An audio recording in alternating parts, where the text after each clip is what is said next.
So it's Horde night, and you need a cool base design to make sure you survive. If you're a newbie to the game, you're going to want to watch this video. I'm going to show you how to survive the Horde.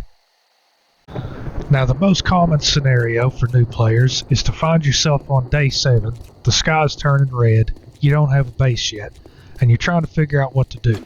Usually what happens is you find yourself trying to put together something using a couple of blocks like this that you're probably not going to be able to fortify in time, and then you end up trying to cut a bunch of trees just to realize you're not going to get enough wood.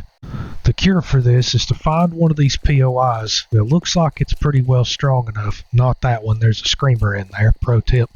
We're going to find one of these POIs that can take care of us. We're going to try and get up on the roof, and we're going to get to the top floor somehow. So let's go ahead and start try this way. We're going to go ahead and hop up here.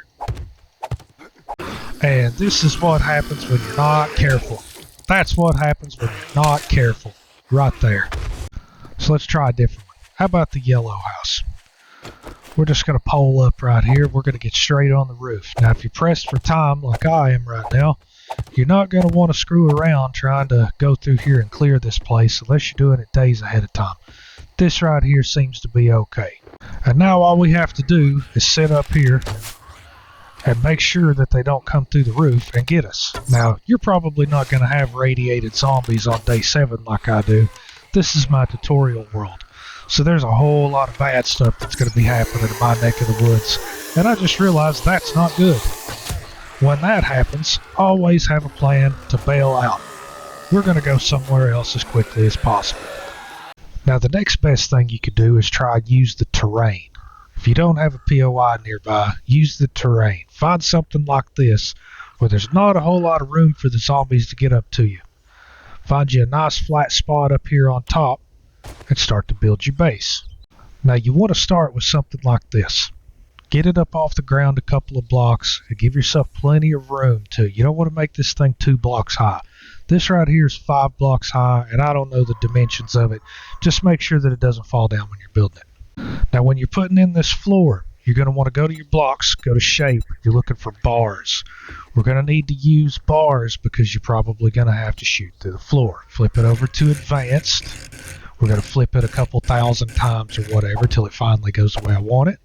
And we're going to start to fill in this floor with these bars. Just like this. It's a little finicky. Now, when you're base building, you're going to start to see some of your blocks will start to turn colors. Like this is yellow.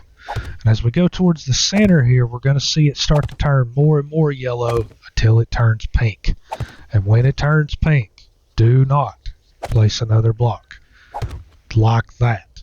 Because if you place another block, it's going to collapse. And that is not what we want. That's a lot of resources wasted, and it makes a ton of noise in your headset.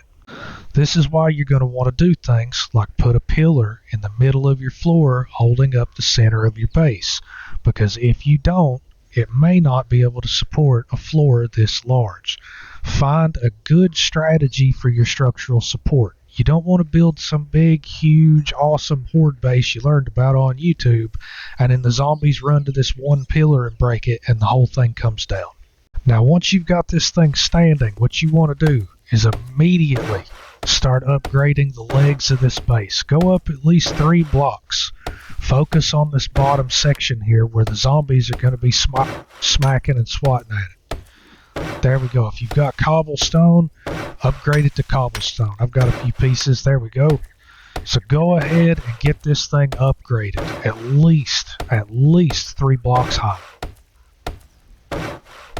And something like this should be perfect for your very first Horde night. Now, my game stage is really high because this is my tutorial world. If I start a Horde night, they're going to destroy this in about 5 seconds. But this is going to be a great example of what you could do early game. Let's go look at another one.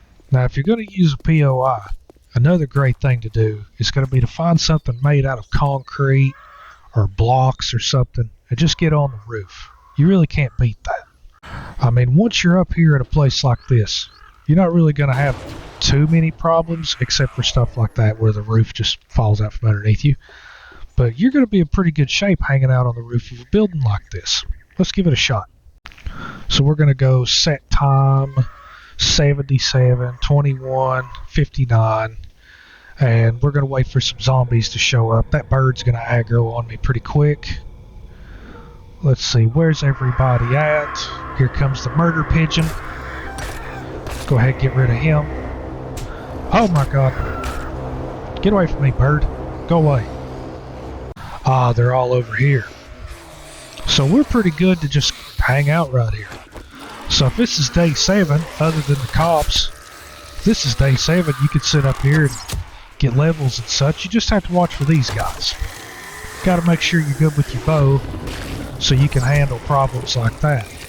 But ultimately, you're in pretty good shape up here. The odds of them getting up here are going to be fairly slim. They're going to do things like that where they pile up in weird places. And if you've managed to find some Molotovs along the way, you're basically going to get free levels early game throwing Molotovs at that pile of zombies down there.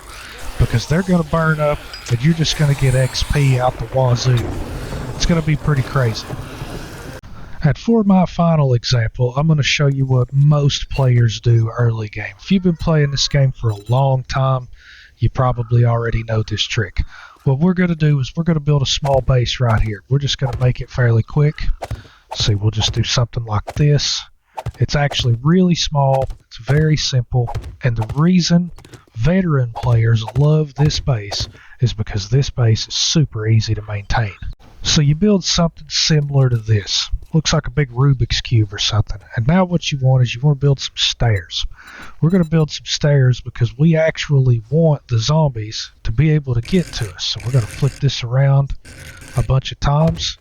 And I'm just going to do this very Minecraft-esque like that.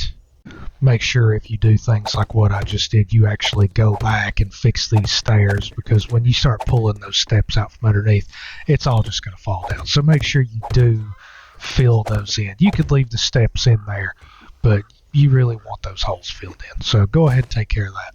So hopefully you've gotten some sort of strong foundation. You've performed some upgrades like this. You can pop up the steps right here. We're going to put a floor in this thing, just like this. We're going to go ahead and do some upgrades. We just want to get this solid. You're not going to have too many cops and things like that on day 1. What we want to do is we're going to put in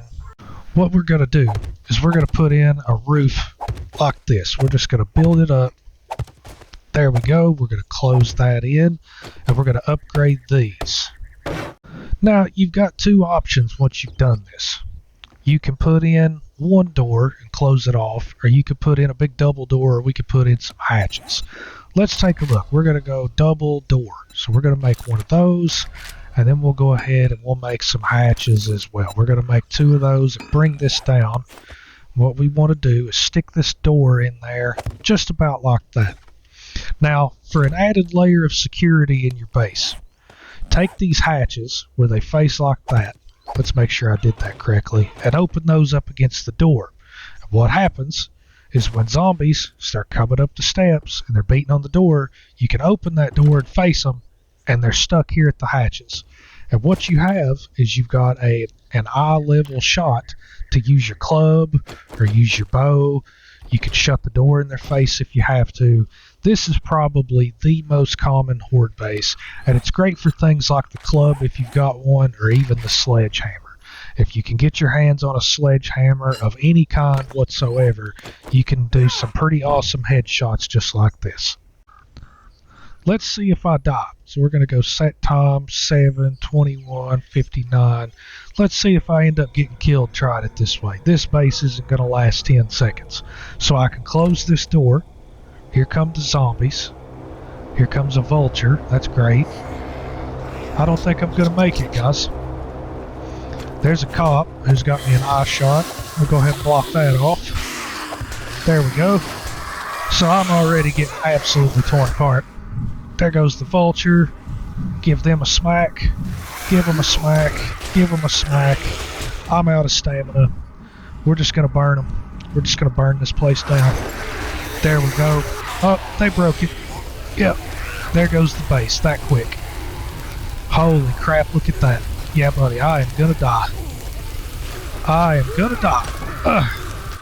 Yep, I died. So now with any luck, you've got some idea of what you can do and what you cannot do to survive your first horde on 7 days to die. These have been some cool base ideas for newbies in the game. I hope you've enjoyed my prattling about it. Jump up on the roof somewhere, but if you can make a base like that one right there behind me, that's probably going to be your best bet. Just make sure you get started on it early.